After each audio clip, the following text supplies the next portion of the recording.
दीपक मुल्ला भाग गया। नारेबाजी सुन रहे हैं इन लोगों की, ये बजरंग दल के कार्यकर्ता हैं। अगला नारा क्या है? दीपक कटुआ भाग गया। दीपक कटुआ भाग गया। दीपक मुल्ले के है साथ में। दीपक मुल्ले के है साथ में। मुस्लिमों के खिलाफ किस तरीके की नफरत भरी है, इन नारेबाजी से आप समझ सकते हो। और अगला नारा क्या है? जो दीपक मुल्ला के साथ में चूड़ी पहन ले हाथ में। ये जो पूरी नारेबाजी है, इस पर पोस्टमार्टम तो हम करेंगे, लेकिन इन सब को देखते सुनते समझते कविता याद आ रही है राजेश जोशी की। जो इस पागलपन में शामिल नहीं होंगे मारे जाएंगे, कटघरे में खड़े कर दिए जाएंगे। जो विरोध में बोलेंगे, जो सच सच बोलेंगे, मारे जाएंगे। बर्दाश्त नहीं किया जाएगा किसी की कमीज को उनकी कमीज से ज्यादा सफेद। कमीज पर जिसके दाग नहीं होंगे मारे जाएंगे। धकेल दिए जाएंगे कला की दुनिया से बाहर। जो चारण नहीं है, जो गुण नहीं गाएंगे, मारे जाएंगे।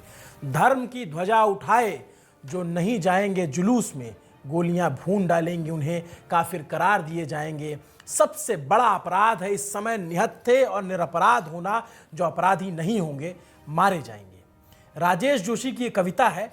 और कोटद्वार में जो घटना हुई और जो कुछ चल रहा है उत्तराखंड में, उस पर एकदम सटीक बैठती है। एक व्यक्ति जो पागलपन के खिलाफ खड़ा है, एक व्यक्ति जो वैशीपन के खिलाफ खड़ा है, उसके खिलाफ इस तरीके की नारेबाजी की जा रही।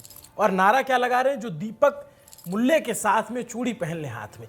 जो लोग ये नारा लगा रहे हैं, उनकी जानकारी के लिए बता दें कि चूड़ी जो है ना, आपकी माताएं पहनती हैं। जिस माँ की जन्म कोख से जन्म लिया है, वो माता चूड़ी पहनती है।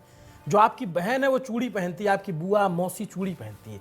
चूड़ी को जो लोग कमजोरी की निशानी समझते हैं, उनके मानसिक दिवालियापन जो है वो इन नारों में छिपा हुआ है कि चूड़ी को ये कमजोरी की निशानी समझते हैं।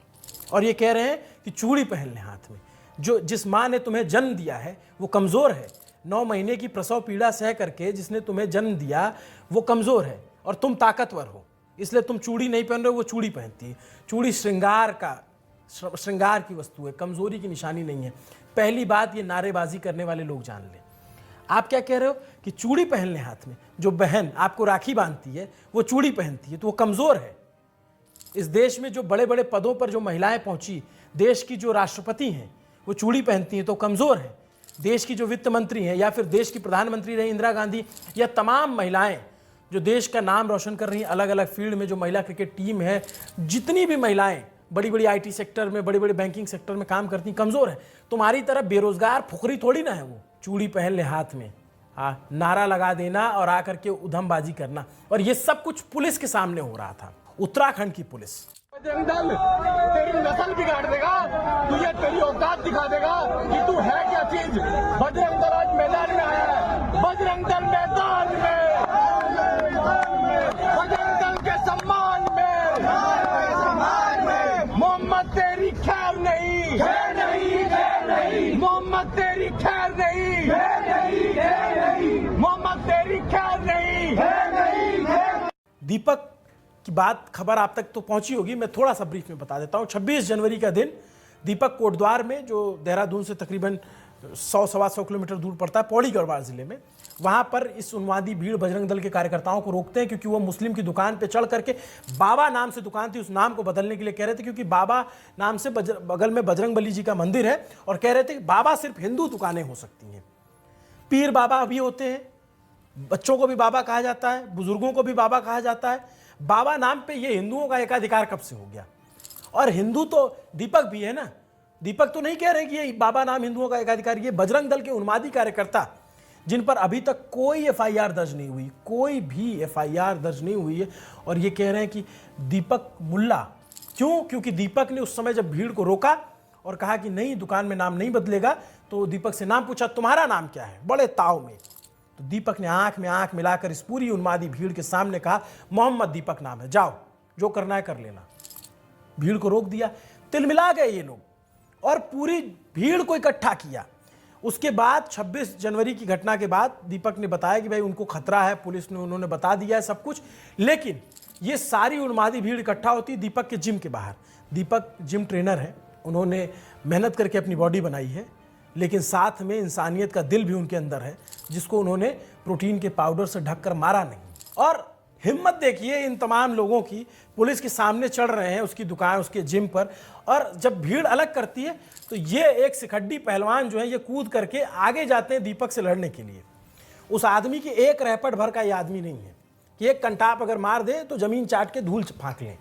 लेकिन क्यों इस तरीके से ये कूद के भाग रहा है? क्योंकि इसके पीछे उन्मादी भीड़ खड़ी है, सैकड़ों की, जो पागलपन में शुमार भीड़ है। दीपक पागलपन में शुमार नहीं है, उनका नाम दीपक कुमार कश्यप है, और वो इंसानियत के लिए खड़े हुए कि ये उन्माद नहीं होने दूंगा, ये कम्युनल हार्मनी को बिगड़ने नहीं दूंगा। तो फिर क्या हुआ? दीपक को बदले में क्या मिला? धमकियां मिल रही हैं। दीपक के जिम पर लोग चढ़ जा रहे हैं, दीपक के बाहर जो है फोर्स है उनको हटा रही है, लेकिन इन पर कोई कार्रवाई नहीं हो रही है। चंद्रमोहन सेमवाल वहाँ के डिप्टी एसपी हैं, उन्होंने अब तक इन हंगामा करने वालों के खिलाफ एक भी एफआईआर दर्ज क्यों नहीं की है? जो सर्वेश पवार हैं, जो वहाँ के एसपी हैं, पौड़ी गढ़वाल के एसएसपी हैं, उन्होंने इन पर एफआईआर दर्ज क्यों नहीं की अभी तक? इन लोगों के हाथ किसने बांध रखे? एसएसपी से भी नहीं हो रहा है, डीआईजी साहब कर्ण सिंह नामग्याल आपसे भी नहीं हो पा रहा है, आप भी एफआईआर दर्ज नहीं करवा पा रहे हो इस भीड़ पे। ये उन्माद में, जो पागलपन में पहले 26 तारीख को उन्माद करती, फिर 31 को उन्माद करती है। और अगर इनसे भी नहीं हो पा रहा है, दीपम सेठ जी आप डीजीपी की कुर्सी पे हैं, आपके राज्य में इस तरीके की घटना हो रही है, क्या एक ऑर्डर आप लोगों से नहीं साइन होता कि इन पर एफआईआर कर दी जाए? मैं इसलिए नाम लेता हूं क्योंकि नाम लूंगा तो कानों तक पहुंचेगा आपके, मुझे पता है, इसीलिए मैं नाम लेता हूं कि आपके कानों तक पहुंचे, आपके कानों पे जूरेंगे। और इन सब से भी नहीं हो पा रहा है तो उत्तराखंड के मुख्यमंत्री पुष्कर सिंह धामी जी, आपको जब आप सरकार में चुन के आते हैं तो कहते हैं हर लोगों की, सभी की रक्षा करेंगे, व्यक्ति विशेष की नहीं। और जब किसी व्यक्ति की, जो आपके राज्य की सुरक्षा के लिए उन्माद के खिलाफ खड़ा है, उसके खिलाफ इस तरीके का पागलपन हो रहा है, उसको घेरा जा रहा है, उसको मारने की धमकियां दी जा रही हैं, तब इन लोगों के खिलाफ एफआईआर क्यों नहीं हो रही है? क्योंकि ये बजरंग दल से हैं, क्योंकि ये पॉलिटिकल पार्टीज के आपके मोटिव को सूट करते हैं। इसलिए अगर यही उल्टा होता, मैं फिर से पूछता हूं, अगर ये उल्टा होता और इस भीड़ की जगह मुस्लिमों की भीड़ होती, अभी तक बुलडोजर चल गए होते, अभी तक यूएपीए और तमाम धाराएं लगा दी जाती, कानून लगा दिए जाते, क्योंकि अभी नहीं लगा रहे। ये सरासर संविधान के खिलाफ है। ये हिंदुस्तान का जो संविधान है जिसमें लिखा है कि ये देश सेकुलर देश है, और सेकुलर न भी लिखा हो तो हर किसी व्यक्ति का देश है, और उस व्यक्ति को इस तरीके से अगर प्रताड़ित किया जाता है और उसके खिलाफ, उस पागलपन के खिलाफ एक दीपक कुमार कश्यप नाम का एक जिम ट्रेनर खड़ा होता है, तो उसको इस तरीके से टारगेट किया जा रहा है, उस पर कोई कार्रवाई नहीं हो रही। एक बात होता है कि भीड़ पागलपन कर रही है, उस पागलपन को रोकने का जिम्मा किसका है? पुलिस का, प्रशासन का, सरकार का। सरकार किस लिए चुनी जाती है?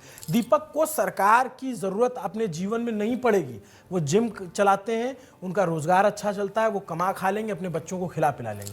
सरकार और प्रशासन की जरूरत तब पड़ती है जब मुसीबत हो, और जब इस तरीके से सैकड़ों की भीड़ खड़ी हो। जो ये लड़का कूद के मारने गया दीपक को, आप सोचिए कि ये दीपक से अकेले मुकाबला कर सकता है? नहीं कर सकता। लेकिन इसके पीछे जो सैकड़ों की भीड़ खड़ी है, उन्मादी, पागलपन में चूर, कि एक दुकान का नाम बदलवाना, और उसके लिए दीपक खुद भी हिंदू हैं, लेकिन उनको मारने पीटने के लिए तैयार बैठी हुई है। नमस्कार, जय सिया राम, अस्सलाम वालेकुम, सत श्री अकाल, केम छो। ना मैं हिंदू हूँ, ना मैं मुसलमान हूँ, ना मैं सिख हूँ, ना मैं ईसाई हूँ। सबसे पहले मैं एक इंसान हूँ, क्योंकि मरने के बाद मुझे जवाब भगवान को देना है, इंसानियत को देना है, ना कि किसी धर्म को देना है। कुछ टाइम से आप एक चीज़ नोटिस कर रहे होंगे कि सोशल मीडिया पर एक वीडियो बहुत तेज़ी से वायरल हो रही है। हिंदू मुसलमान को लेकर किसी एक इंसान को टारगेट करना मेरे हिसाब से ये गलत है। ऐसा नहीं होना चाहिए, चाहे वो हिंदू हो, चाहे वो मुसलमान हो। आप लोगों से, आप भाइयों से, बहनों से, दोस्तों से मैं बस इतना कहना चाहता हूँ कि हमारे देश को प्यार की ज़रूरत है, मोहब्बत की ज़रूरत है, ना कि कोई नफ़रत की। नफ़रत तो आप कितनी भी फैला सकते हो, उसमें कोई दिक्कत नहीं है, मगर प्यार बांटना बहुत बड़ी बात है। तो प्लीज़ प्यार से देखिए हमारे देश को, हमारे देश के लोगों को। धन्यवाद। अगर पुलिस ना हो तो ये भीड़ उनका क्या हास्य करेगी, हम आप अंदाजा भी नहीं लगा सकते। देश को तमाम ऐसे हजारों सैकड़ों दीपकों की जरूरत है जो नफरत के इस अंधकार में रोशनी दे सके, और दीपक को बचाने का, प्रोटेक्ट करने का जिम्मा भी हम ही लोगों का है, हमारे देश के लोगों का है, कि जो दीपक की आवाज़ बने।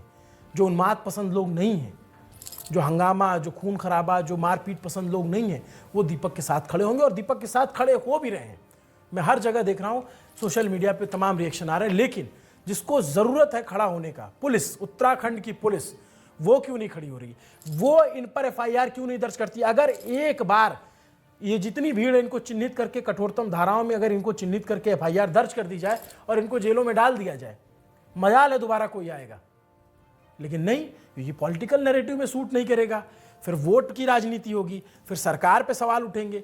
सरकार जो है वो सर्वसम्मत होनी चाहिए, लेकिन सरकार सर्वसम्मत नहीं है। यहाँ पे एक व्यक्ति जो डर रहा है, जिसकी जान को खतरा लग रहा है, उसको बचाने के लिए कोई काम नहीं किया जा रहा है। अभी आप कह दो तो फलाना निकाल देंगे, लैंड जिहाद है तो पहाड़ जिहाद है तो झरना जिहाद है तो पानी जिहाद है, सारा जिहाद कर देंगे। इसमें कुछ नहीं दिख रहा है।